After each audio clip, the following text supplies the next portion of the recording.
اللہ پاک سے اپنی حاجت کو طلب کریں، انشاءاللہ اللہ پاک اس کی حاجت کو پورا فرما دے گا۔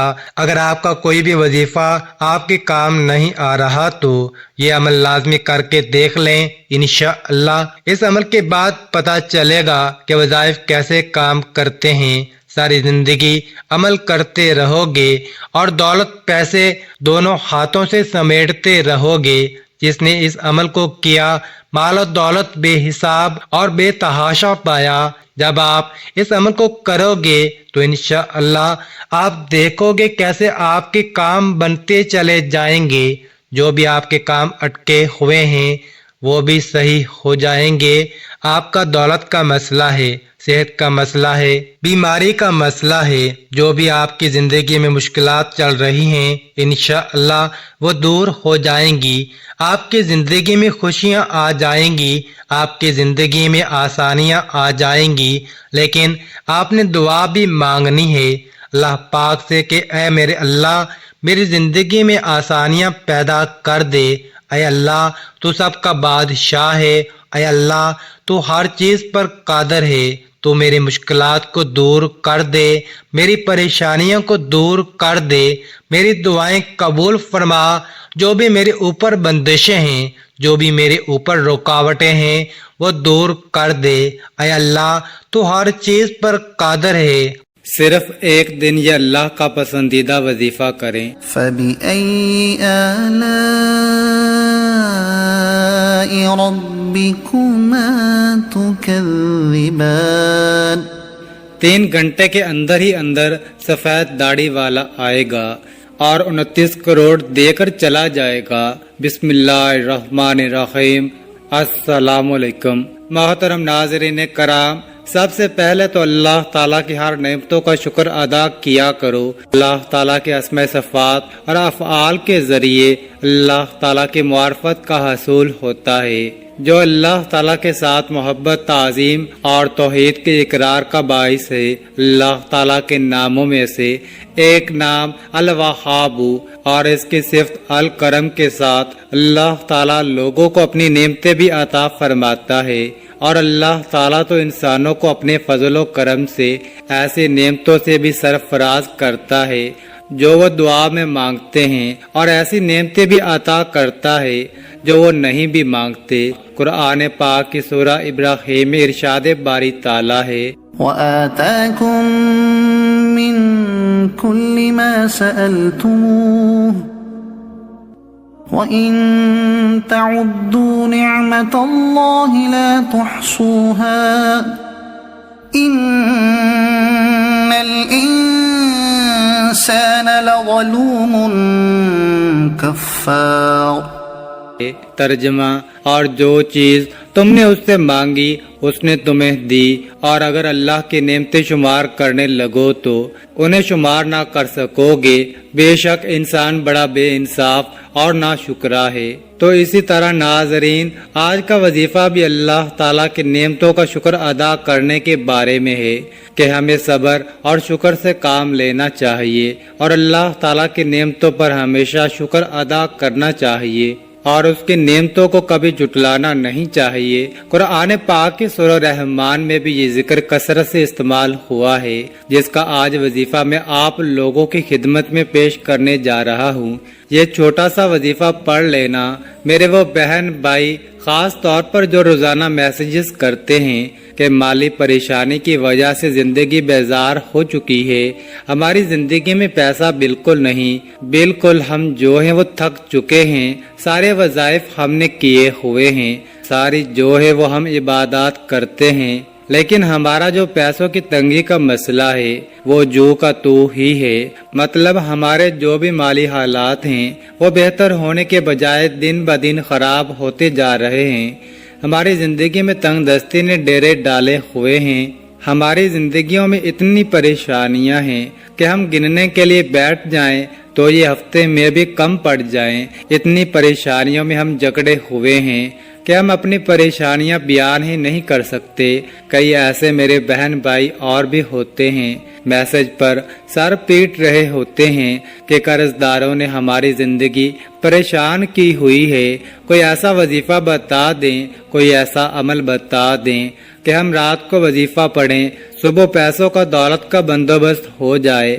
میرے بھائیوں، میری بہنوں، یقین کرنا جب آپ لوگ یہ وظیفہ کرنا شروع کرو گے تو غیبی مدد ہوگی۔ یہ ایک دن کا عمل ہے، آپ کسی بھی وقت اس وظیفے کو کر سکتے ہو۔ صبح کو کر لو یا رات کو کر لو، اگر مناسب سمجھو تو رات کو کر لو۔ رات کے وقت یہ وظیفہ وہ میرے تمام بہن بھائی جو شدید سے شدید مالی پریشانیوں میں ہیں، شدید سے شدید اپنی زندگی میں جن کی پریشانیاں ختم ہونے کا نام ہی نہیں لے رہی، پیسہ انشاءاللہ پانی کی طرح برسے گا۔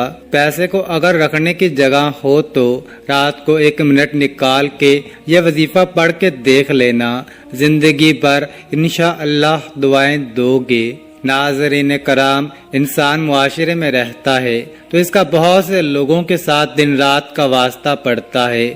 ہر کسی کے ایک دوسرے کے ساتھ کچھ نہ کچھ حقوق ہیں، اگر دستے انداز سے حقوق کی ادائیگی نہ کی جائے تو معاشرتی نظام تباہ ہو جائے۔ انسان چونکہ شریعت کا مکلف ہے اور بندوں پر پہلا حق اگر کسی کا واجب ہوتا ہے تو وہ اللہ تعالیٰ کا ہی ہے، جس نے تمام چیزوں کو عدم سے وجود بخشا ہے۔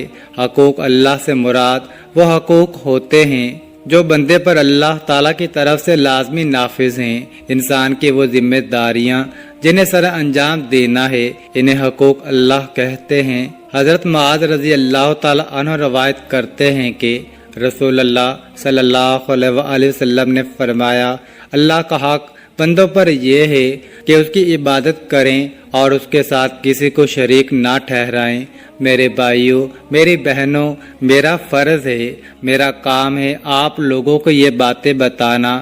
اب پڑھنا نہ پڑھنا یہ آپ کی مرضی ہے، کسی بھی بہن بھائی کو زبردستی نہیں۔ اگر تمہارا اپنا دل مانے اور اپنا دل مطمئن ہوا تو یہ وظیفہ پڑھ کے دیکھ لینا، انشاءاللہ مایوسی نہیں ہوگی۔ انشاءاللہ اللہ پاک نے چاہا تو یہ وہ مجرب اور مسند وظیفہ ہے کہ جو میں آج اپنے بہن بھائیوں کو بتلانے لگا ہوں۔ پھر ساری زندگی جولیاں اٹھا اٹھا کر دعائیں دو گے۔ ساری زندگی جن بھائیوں کو بہنوں کو کچھ حاصل نہ ہو سکا وہ بھی آج رات کو یہ وظیفہ پڑھ لیں، چاہے تو کل رات کو پڑھ لیں، چاہے تو پرسوں رات کو، کسی بھی رات کو آپ کو وقت ملے، کسی بھی دن اگر آپ کو وقت ملے تو آپ دن میں بھی یہ وظیفہ کر سکتے ہیں۔ ایک دن کا وظیفہ ہے، اگر دن میں کرنا چاہے تو دن میں ایک دن کر لیجئے گا، اور اگر رات میں کرنا چاہیں تو کسی بھی رات ایک رات یہ عمل کر لیجئے گا۔ ایک رات کا عمل ہے، یہ پوری زندگی میں صرف ایک مرتبہ کرنا ہے۔ رات کے وقت کر لو یا دن میں یہ وظیفہ کر لو۔ اور میرے بھائیوں، میری بہنوں، کوشش کریں کہ یہ وظیفہ رات میں ہی پڑھ لیں، اور گھر میں ہی یہ وظیفہ کوشش کریں کہ پڑھ لیں، کیونکہ رات کو عشاء کے بعد سے لے کر اس وظیفے کا وقت ہے۔ صبح فجر سے پہلے ہی پڑھ لیں، پوری رات آپ کے پاس موجود ہے۔ آپ چاہیں تو عشاء کی نماز کے فوراً بعد وہیں بیٹھے بیٹھے پڑھ لیں، آپ چاہیں تو رات کو 10 بجے پڑھ لیں، 11 بجے پڑھ لیں، 12 بجے پڑھ لیں، یا 1 بجے یا 2 بجے۔ غرض آپ کے پاس پوری رات پڑی ہے، سونا چاہتے ہیں تو بستر پر لیٹے لیٹے ہی پڑھ لیں اور پھر سو جائیں، جیسا آپ کو بہتر لگے۔ رات کے وقت جو وقت آپ کو بہتر لگے آپ لوگ اس وقت میں یہ وظیفہ پڑھیں، گھر میں پڑھیں تاکہ رزق اور مال و دولت آپ کے گھر میں صبح اٹھتے ہی برسنا شروع ہو جائے انشاءاللہ۔ آج آپ یہ وظیفہ کر کے دیکھیے گا، اللہ پاک نے چاہا تو صبح آپ کے مالی حالات اتنے بہتر ہو جائیں گے کہ آپ بھی حیران ہو جائیں گے، اور پھر آپ کو خود یقین نہیں آئے گا، آپ کے لیے یہ یقین کرنا مشکل ہو جائے گا کہ میرے اچانک سے حالات کیسے بدل گئے۔ میرے بھائیوں اور میری بہنوں، اب وظیفہ سمجھ لیں۔ اب آپ لوگوں نے ویڈیو کو 1 سیکنڈ کے لیے بھی سکپ نہیں کرنا، میں آپ کو ایک ایک بات سمجھا کر جاؤں گا، آپ لوگ اچھی طرح سمجھ لیں اور اسے اپنے ذہنوں میں بٹھا لیں۔ رات کے وقت سکون سے گھر میں بیٹھ جائیں۔ سب سے پہلے ایک مرتبہ أعوذ بالله من الشيطان الرجيم پڑھیں، پھر ایک مرتبہ بسم الله الرحمن الرحيم پڑھیں، پھر اول و آخر تین مرتبہ درود پاک پڑھ لیں۔ آپ کوئی سا بھی درود پاک پڑھ سکتے ہیں، زیادہ بہتر اور فضیلت والا درود ابراہیمی ہے۔ سب سے پہلے آپ لوگوں کو یا حیو یا قیوم، آپ لوگوں کو اگر پڑھنا نہیں بھی آتا تو میں پڑھ رہا ہوں، میرے ساتھ ساتھ پڑھ لیجئے، اسی طرح پڑھنا ہے۔ سب سے پہلے ایک مرتبہ کہیے گا یا حیو یا قیوم، یہ ایک ہو گیا۔ پھر دوسری مرتبہ بھی پڑھ لیجئے گا یا حیو یا قیوم، یہ دو ہو گیا۔ اب تیسری مرتبہ آپ کو یا حیو یا قیوم پڑھ لینا ہے۔ یہ آپ نے 33 مرتبہ پڑھنا ہے۔ اسے آپ کو درود پاک پڑھنے کے فوراً بعد پڑھنا ہے۔ اس کے فوراً ہی بعد آپ لوگوں کو سیدھے ہاتھ کی انگلیوں پر یا تسبیح کے دانوں پر، اگر تسبیح موجود ہے تو بھی ٹھیک ہے، اگر نہیں ہے تو سیدھے ہاتھ کی انگلیوں کے پوروں پر سب سے پہلے آپ لوگوں کو سبحان اللہ سبحان اللہ، آپ لوگوں کو 33 مرتبہ سبحان اللہ پڑھ لینا ہے۔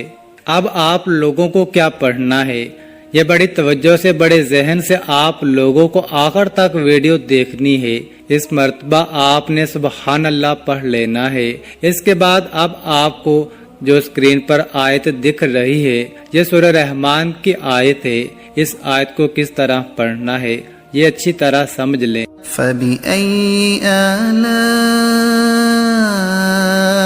ربكما تكذبان ایک مرتبہ سب سے پہلے آپ اس کو پڑھیں گے، اس آیت کو پھر دوسری مرتبہ پڑھیے گا۔ فبأي آلاء ربكما تكذبان اسی طریقے سے آپ کو 33 مرتبہ پڑھ لینا ہے۔ اب اس کے بعد آپ کو کیا پڑھنا ہے میرے بھائیوں اور میری بہنوں، اس کے بعد آپ لوگوں کو 300 مرتبہ استغفر اللہ استغفر اللہ استغفر اللہ، پھر اس کے بعد 100 مرتبہ یا لطیف یا لطیف یا لطیف پڑھیں۔ اس کے بعد بسم اللہ الرحمن الرحیم پڑھ کر 7 مرتبہ سورہ اخلاص پڑھ لیں۔ قل هو اللہ احد اللہ الصمد لم یلد ولم یولد ولم یکن له کفوا احد۔ میرے دوستو، میرے بھائیوں، میری بہنوں، آخر میں سورۃ اخلاص آپ لوگوں کو 7 مرتبہ پڑھ لینی ہے۔ تعداد میں کمی بیشی نہیں کرنی۔ پورے وظیفے میں جس ترتیب سے آپ کو یہ عمل بتایا گیا ہے، تعداد میں کمی بیشی نہ کیجیے گا۔ اگر آپ کو سمجھ میں نہیں آئی کہ عمل کس طرح ہے تو دوبارہ جا کر ویڈیو دیکھیے تاکہ آپ لوگوں کو وظیفہ سمجھ میں آ سکے۔ میرے بھائیوں، میری بہنوں، بالکل آخر میں آپ کو درود پاک 3 مرتبہ پڑھ لینا ہے۔ ناظرین، وظیفہ پڑھنے کے بعد آپ نے اللہ پاک سے دعا مانگ لینی ہے، فقط واللہ تعالی عالم۔ ناظرین کرام، جب بھی مانگنا ہے تو صرف اللہ پاک سے ہی مانگنا ہے۔ برکت والا رزق مانگیں، سکون والا رزق مانگیں، اس سے نہ صرف آپ کے گھر میں خوشحالی رہے گی بلکہ آپس میں پیار و محبت بھی بڑھے گا۔ ہر بندہ پیسہ زیادہ کمانے کے چکر میں بہت سے غلط راستے بھی اختیار کرتا ہے، مگر آپ نے ہمیشہ ہی نیک راہ پر چلتے ہوئے اپنے کام پر مکمل توجہ دینی ہے۔ رزق حلال کمانا ہے، محنت کرنی ہے، دیکھنا کیسے اللہ پاک کی آپ کے اوپر برکت اور رحمت ہونا شروع ہو جائے گی۔ خوب محنت کریں، وظیفہ کریں، صرف حلال اور پاکیزہ رزق کمائیں، انشاءاللہ آپ کے لیے اسی دن برکت آ جائے گی۔ یہ برکتیں ہوتی ہیں۔ جب اللہ پاک کی برکت آ جاتی ہے تو آپ کے اوپر سے جو غیر ضروری آپ کے خرچے ہیں، جو آپ کے اوپر غیر ضروری پریشانیاں ہیں، وہ ختم ہو جائیں گی انشاءاللہ۔ اور کوئی بھی وظیفہ نماز کے بغیر مکمل نہیں ہوتا۔ آپ نے 5 وقت کی نماز باقاعدہ ادا کرنی ہے۔ دعاؤں میں ہمیں بھی یاد رکھنا، دعا ہے کہ اللہ تعالی ہمیں نیک عمل کرنے کی توفیق عطا فرمائے اور ہماری تمام دلی حاجات کو پورا فرمائے، ہماری مشکلات کو دور فرمائے، ہمارے دکھ تکلیف بیماریوں کو ہم سے دور فرمائے اور ہمارے لیے آسانیاں ہی آسانیاں پیدا فرمائے۔ آمین ثم آمین یا رب العالمین۔ اللہ تعالی ہم سب کا حامی و ناصر ہو۔ ناظرین، کامنٹ باکس میں اللہ تعالیٰ کے 99 ناموں میں سے ایک نام ضرور ٹائپ کریں اور مزید اس طرح کی ویڈیوز دیکھنے کے لیے اس چینل کو سبسکرائب کریں۔ جزاک اللہ۔